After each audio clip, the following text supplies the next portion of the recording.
Je me demande si on ne revient pas de loin, parce que quand on parlait de 200 candidats au départ, maintenant on est au 10e, c'est déjà bon, enfin disons à 20 c'est bon.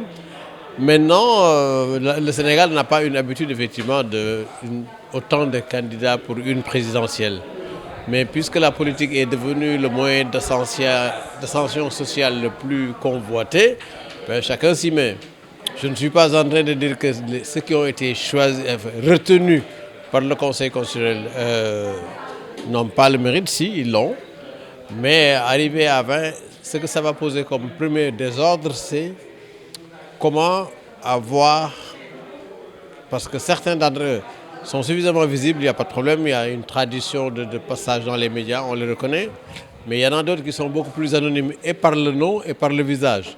Alors qu'une élection, surtout présidentielle, comme on dit, c'est un rendez-vous avec le peuple. Quand on a ce rendez-vous, il faut mettre une personne connue.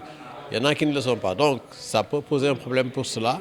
Et également pour des gens qui ont entendu un nom, qui se disent ils veulent choisir parmi ceux les plus connus, s'il ne veut pas de ces gens-là, qui il va prendre. Donc l'électeur va avoir des problèmes de ce point de vue.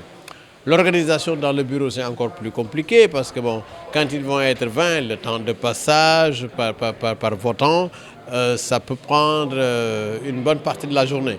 Mais bon, qu'est-ce que vous voulez? C'est comme cela également. On est en démocratie, on a choisi de faire un parrainage. Le parrainage a permis de filtrer. Quand on a filtré, les gens ont payé la caution. Bon, ils sont en règle, donc bon, ils ont été pris.